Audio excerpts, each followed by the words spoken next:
Is my voice okay? Muhammad Irshad, Kelvin, Asya, Naeem, and KP Ramakrishnan.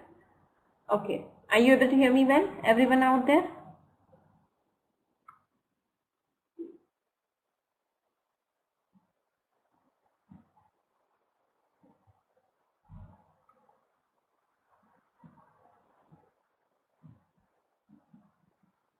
Okay.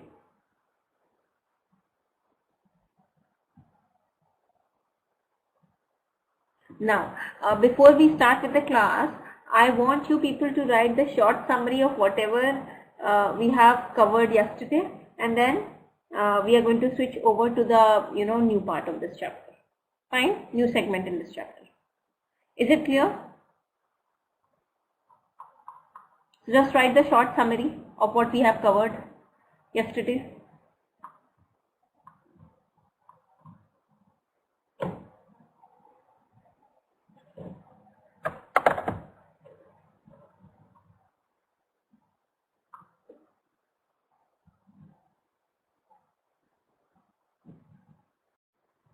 Yeah. Are you Naeem, KP Ramakrishnan, Asya, Kelvin, and Mohammed? Are you writing it?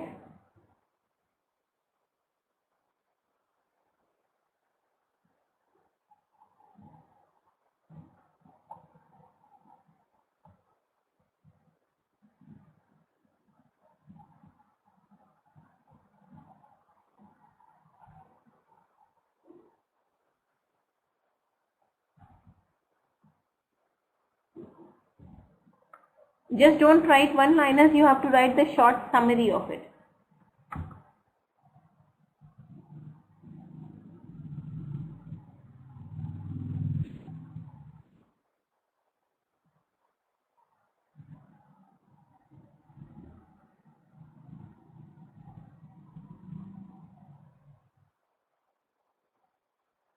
No, don't write the headings, you have to write the summary.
This is not going to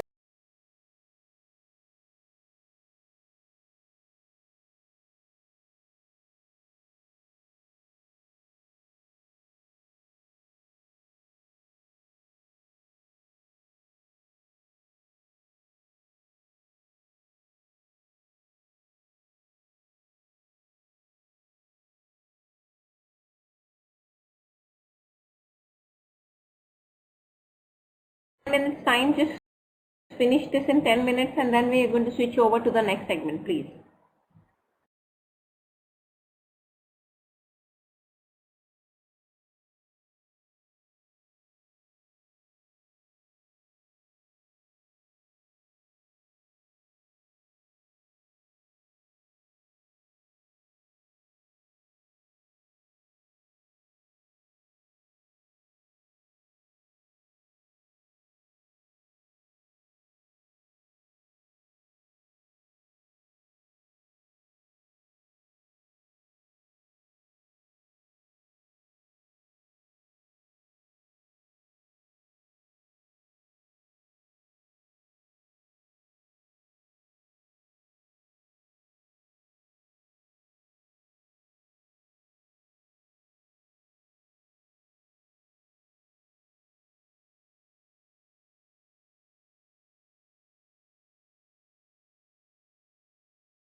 Is everyone done with it? Now, let's do the next part of this, written versus oral communication. Okay? Now, when we speak of language, okay, as a tool for communication, we mean both spoken and written forms of language, right? Both these modes can be used for communication. While they perform the same functions, their form and manner of use differ in many respects. For example, one makes use of sound, other of symbols, right? The speaker has available to him, her, full range of voice quality effects as well as facial expressions, postural and gestural systems, but these paralinguistic features are denied to the writer. Like when I'm writing something, no one can see my gestures, no one can see my facial expressions, no one can see my postures, right? The writer, on the other hand, has typographical variety at his or her disposal. So, you know, when we are talking, we have paralinguistic features at our disposal. What are paralinguistic features? Like facial expressions, gestures, postures, okay? And when you're writing something, you have typographical variety at your disposal. The speaker is face to face with hearer, while writer writes for an absent reader who may also be far away in space and time. Fine? These different features have their own advantages and disadvantages. Okay? In oral communication, the speaker becomes face to face with the hearer, can monitor and match the reactions of the hearer. Suppose you and me are talking face to face, and the moment I see that if I'm speaking something and your mood is changing, your gesture is changing, you are not liking it, if I make it out through your gesture that you are not liking it, I'm going to change the conversation at that very moment, right? At the same time, he or she can simultaneously plan his or her next utterance and fit in the overall pattern of what he wants to say. Fine? He or she must keep on talking during the period allotted to her. He must decide when to take his or her turn, how to interrupt her interlocutor, how to hand over, okay, as well as he or she can observe interlocutor and if necessary modify what he or she is saying. Oral communication is quicker, more economical and more effective than written communication. Yeah, right? Because you know, when it comes to oral communication, obviously we can also see paralinguistic features, which is an add-on, and we can change our next utterance accordingly as per the situation, right? But that is not that is not a plus point when it comes to writing something, written form of communication. Doubts and misunderstandings can be cleared on the spot, okay, as immediate reaction and response is available. But it has certain disadvantages also. There are variations in spoken language and also in the way it is delivered. Fine? Yeah. These could be on account of geographical or social and cultural differences. There are dialectical differences, accent differences, and also differences in the use of paralinguistic feature in body language. Like as per different cultures, what happens, paralinguistic features changes. Like we say namaste in English, but they say hello in, we say namaste in India, but they say hello in America. And also there might be a difference in between the accents. Like some people speak American English, some speak British English, right? And different people have different cultures. So, different gestures are used differently in different countries, right? Right or not? Speech is less organized than written language. It contains many incomplete sentences. Often it contains simple sequence of phrases. These features may easily create misunderstandings. Oral communication is less reliable because you don't have the record of it, because it is not available in future. It is also affected by attitudes and personality, self-interest, beliefs, values and prejudices of the sender as well as the receiver, and also the time and circumstances of the communication. Suppose you and me are talking and I am not in a good mood, then you will never take me positively, irrespective of how positive I may be. So that is the disadvantage of oral communication. And oral communication is also not suitable for lengthy messages to be communicated to distant and widely scattered people. Similarly, the written mode gives writer certain advantages as well as disadvantages over the speaker. Since the writer is writing for an absent reader, he or she may look over, reflect and edit what she has written. Suppose I am writing something and if I find it's not up to the mark, what am I going to do? I can change it, I can delete it, right?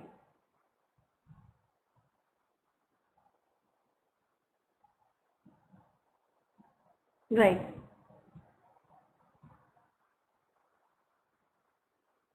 Okay. What he or see, if I have spoken something, I cannot take it back. Although I can, I can plan my next utterance. But when it comes to a writer, if they have written something obviously without any fear or interruption, they can, edit it.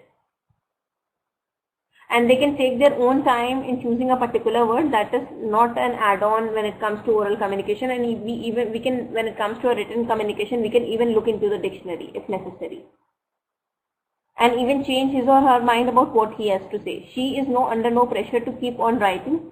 She can even destroy what she has written and throw it into the dustbin without the fear of offending the reader. But the writer has disadvantages too. He has no access to immediate feedback. If I am writing something, I may not have access to immediate feedback. Okay, I can only imagine reader's reaction, and even the written reaction they are given, that might not be true.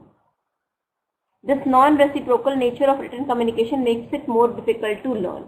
Written communication ensures the transmission of information in a uniform manner, and there is a little risk of unauthorized alteration in the message, right? Like suppose I want to convey some message to Kelvin, okay, and I am sending it, I just cannot convey it directly to him. Instead, I am oral, okay, I am saying something like, and suppose, KP Ramakrishnan lives next to Kelvin's house. And I am saying, telling KP Ramakrishnan that tell this and this to Kelvin. What he may even change it, right? He might not receive my message fully. He might not understand my message fully, and he can, convey it as per, what he has understood from my message, right? So there will be an alterance, but this cannot be the issue in case of written communication, right? The messages can be repeated at regular intervals, and lengthy messages can be sent to widely scattered readers. Suppose I have to send one email, I can put all my contact list in, like senders, the email of all my contact list, and I can send them all the same message, right? But written communication is time consuming, expensive, rigid, and becomes difficult to maintain secrecy. In the business world, face-to-face and telephone communications are generally confirmed in writing by post or email, particularly when the communication is with the world outside. Why do you think it is necessary to do so? Discuss with others in your study center the comparative advantages and disadvantages of telephone mode of communication over face-to-face interaction. So you have to write the advantages and disadvantages of telephone mode of communication over face-to-face interaction. Clear?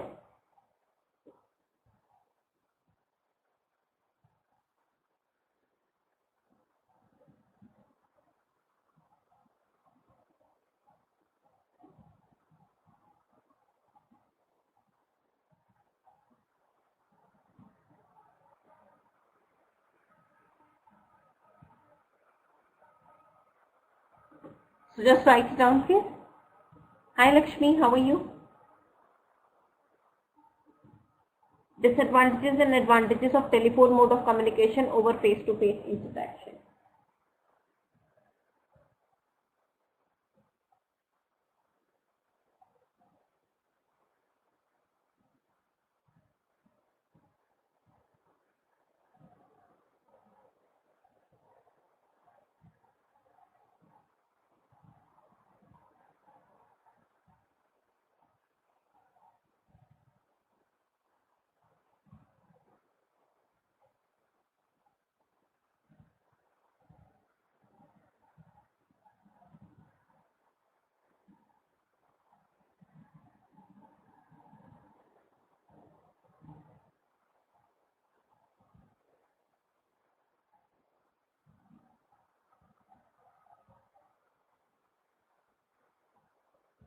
Yeah, Lakshmi, we are doing this chapter that is, communication, business communication. This is the first chapter under business communication.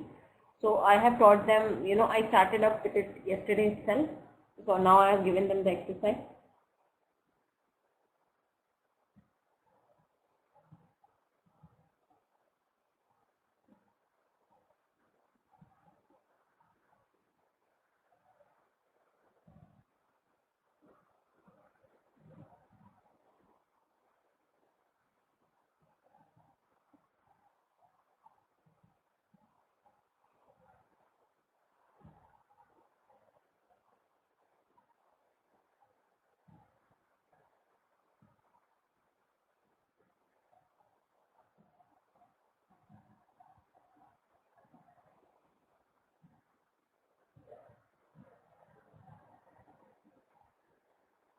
You have to write advantages and disadvantages both of the telephone mode of communication over face-to-face interaction.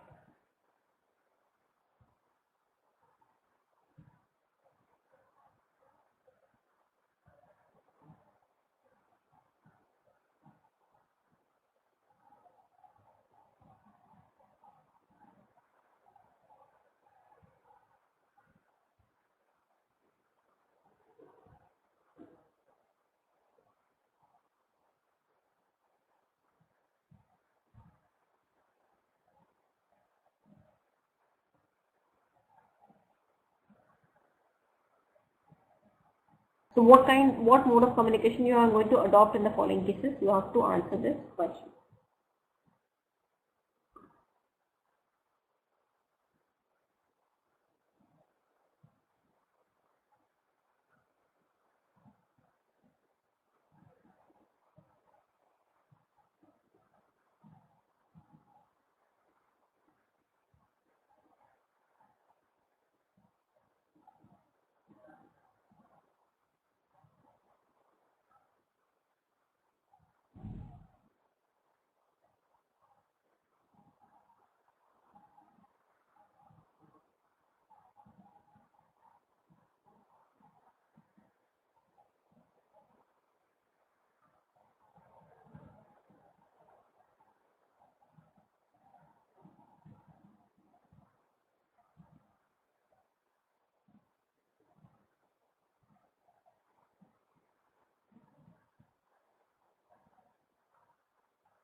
Okay. Naeem, I would like to see your answers. Lakshmi, you two need to solve the second exercise. Naeem, Kelvin and Mohammed Irshad, just show me your answers so that we can go to the next part.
Okay.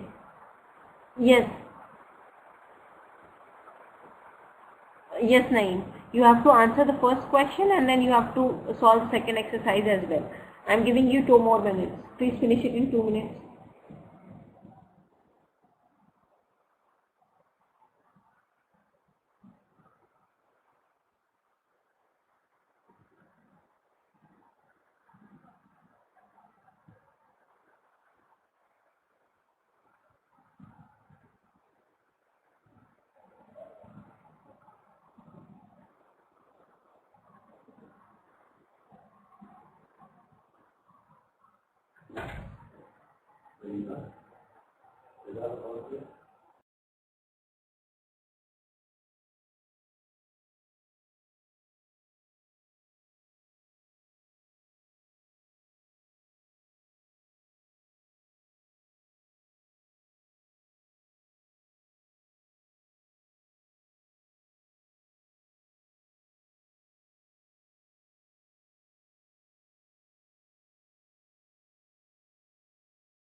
Okay, if you are done with this question, now switch over to this question. You are the marketing manager of a firm. You want to hire a sales supervisor.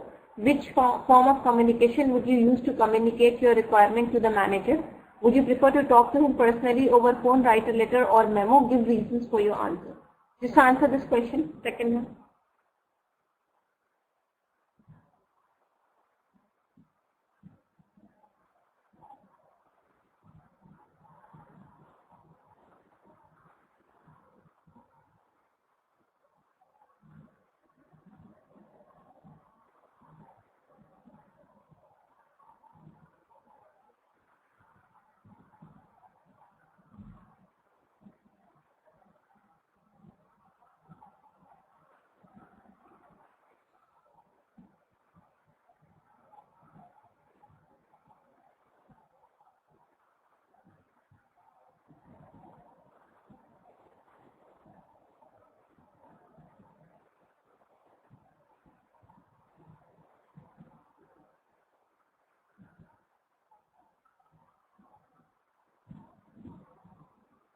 Okay.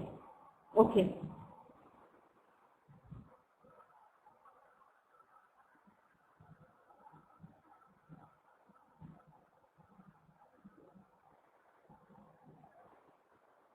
Now, let's switch over to the next part.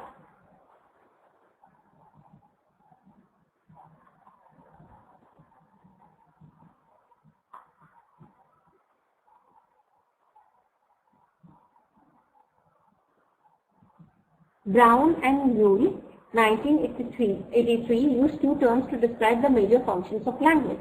The functions of language where the transfer of information is involved is transactional, and that function involved in expressing social relations and personal attitude is called interactional. Okay. A. There is no message for you, transactional. B. Okay. How are you? Interactional. Okay, fine, thank you. So I'll tell you what is, in brief, what is transactional mode of, what is transactional, like interaction, and what is interactional, like interaction. Let me tell you.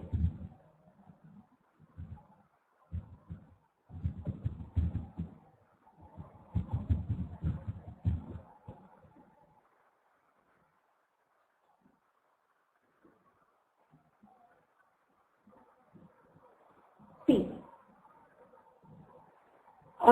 this one, transactional is like, when there is a transfer of information. Like as of now, we are having a transactional mode of communication, right?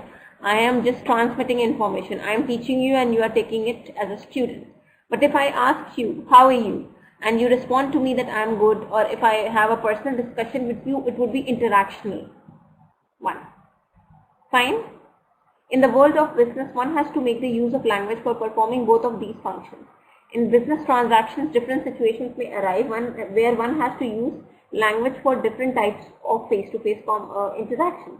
Conversation for establishing social contact, performing various functions such as introducing oneself and others, making inquiries, giving and seeking information, giving instructions, reporting conversations, giving the company profile, describing persons, places and process, developing relationship, getting people to do things, offering help, seeking help, apologizing, elaborating, arguing, okay, explaining a situation, comparing two products, etc. Participating in discussions, taking part of conducting meetings and interviews, demonstrating company's products, talking about where you work, describing simple and everyday operations, okay. Describing work and business operations, describing office working conditions, consulting and reporting to superiors, asking for and giving advice, talking about problems at work. Most of these encounters will be transactional, while some of this will be interactional. So most of the conversation we have in our offices is transactional. Okay? Conversation. You are already aware of social interaction in business and meetings and greeting people in business. Suppose you have met some, suppose a new boss has joined, okay? So obviously you are going to greet him, right? Even when every day when you go to your boss's cabin, what do? You greet him first, right? So that would be an interactional mode of communication, right? You are already aware of social interaction in business, meeting and greeting people in business and developing a conversation. From your observation, one can recall, derive, okay, some rules of face-to-face conversation. Do you think there are rules for conversation in every language of world? Native speakers learn naturally as part of their growing up in that society and follow these rules in their conversation with other native speakers. Like our native tongue is, most of most of the people who are there in class, our native tongue is what? Hindi. So when it comes to your native language, you learn it naturally as you grow up, and same is applicable to the rules of, Hindi language, right? Discuss this with others in your study center. Human beings spend a large part of their lives engaging in conversation, and for most of us, conversation is among our most significant and engrossing activities. Can you think of your life without conversation? The moment we wake up, what do? We start communicating. Give me tea, you have to arrange for everything. Take out my socks, the husband is going to say, the wife is saying, I have cooked the, breakfast, just eat it. So this is a conversation we have at home, right?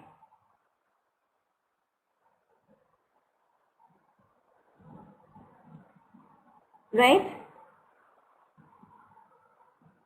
We have already described the importance of communication, particularly face-to-face communication. Researchers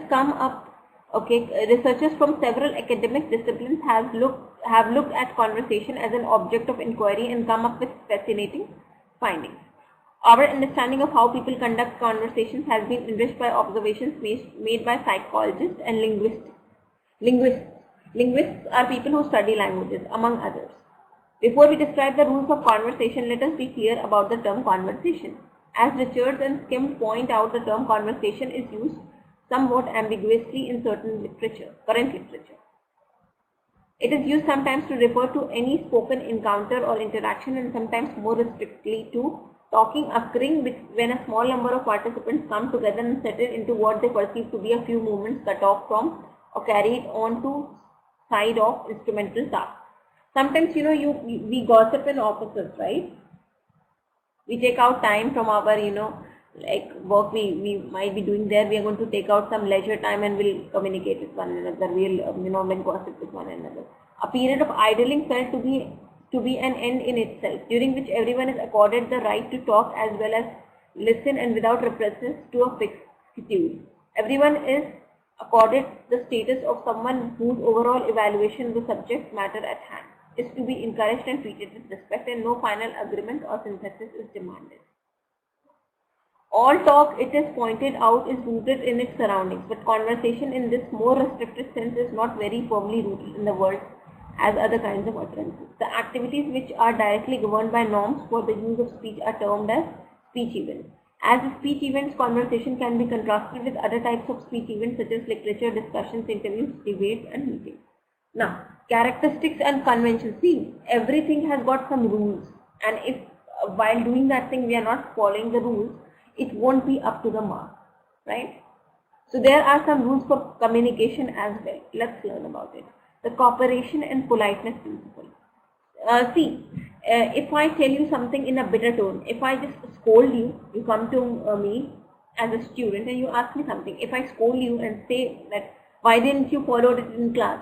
Why I need to repeat it again? What would be your, how you're going to react to it? You won't take me positively. You're not going to come to me again, right? So one has to be polite when communicating. Okay? There is a psychology behind it. If you are, if you are stubborn, you just cannot make anyone do anything. But if you are affectionate, down to earth, obviously you can make anyone do anything. You can just, there is a way of doing something. There is a way of telling anything. Even if someone has failed, you just cannot scold them like that, right? That is a part of human life. You might have failed as well, being a teacher. It's not like teacher might have never failed, right? So, there is a way of telling everything, and if you tell it in appropriate and polite way, you can make people understand your point of view in a better manner. When people take part in conversation, they bring to the conversational process shared assumptions and expectations about what conversation is, how conversation develops, and sort of contribution they are each expected to make. When people engage in conversation, they share common principles of conversation that lead them to interpret each other's utterances as contributing to the conversation. One of the assumptions we make when we take part in conversation is that I ask you a question.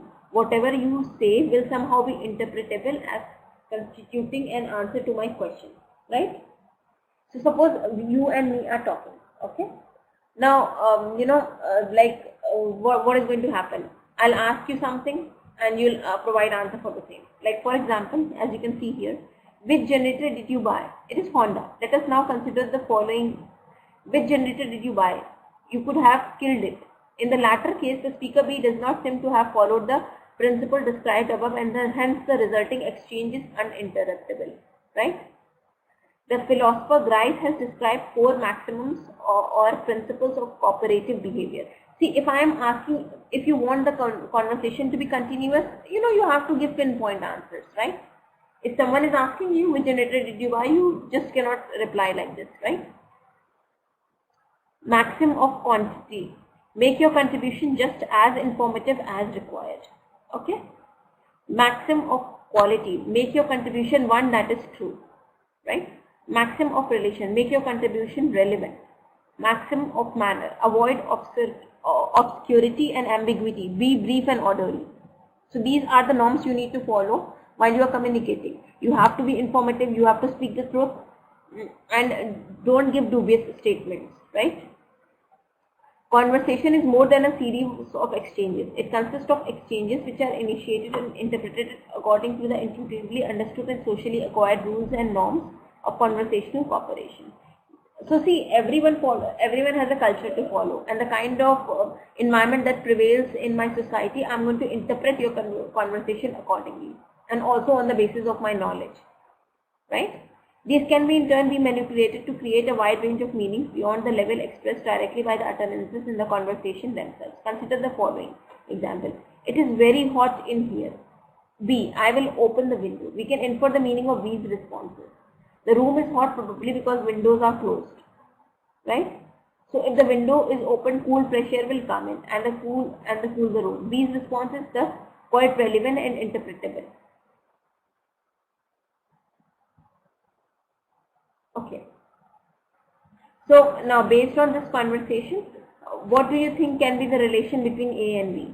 They might be having a good relation, right? Because the B is giving very direct answer and he or she is trying to sort out the issue, right?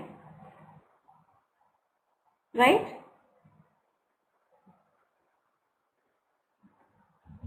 So answer question number 1 and then we are going to jump to this one.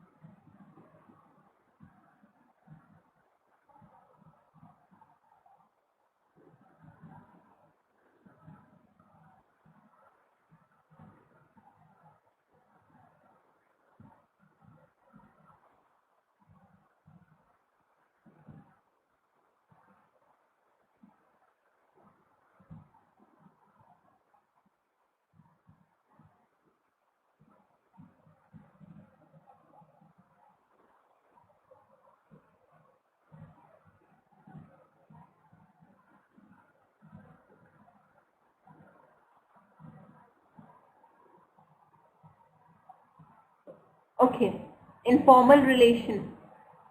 Naim, yes, correct. Now, if you have answered this question, we also know, okay, wait, I'll tell you.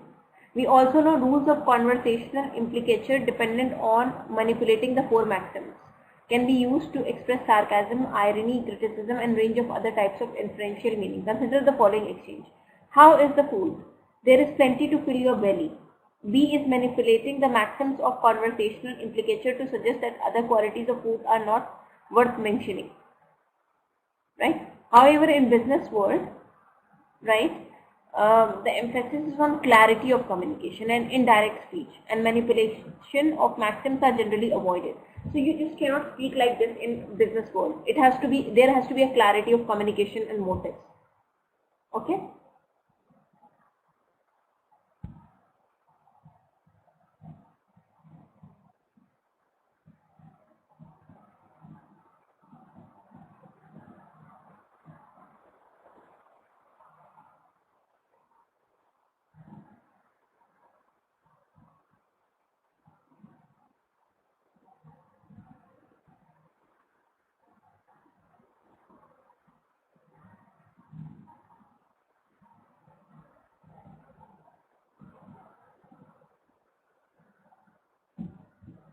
Okay.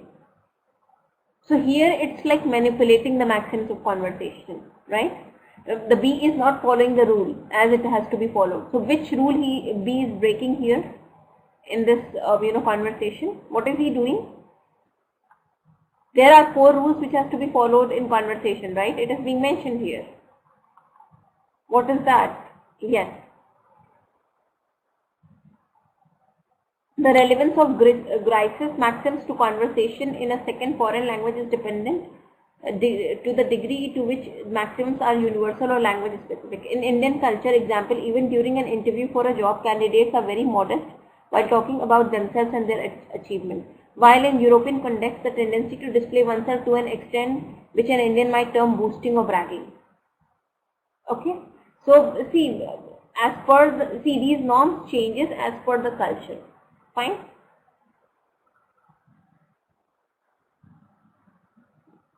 Okay. Is this much clear? Any questions? Anyone out there?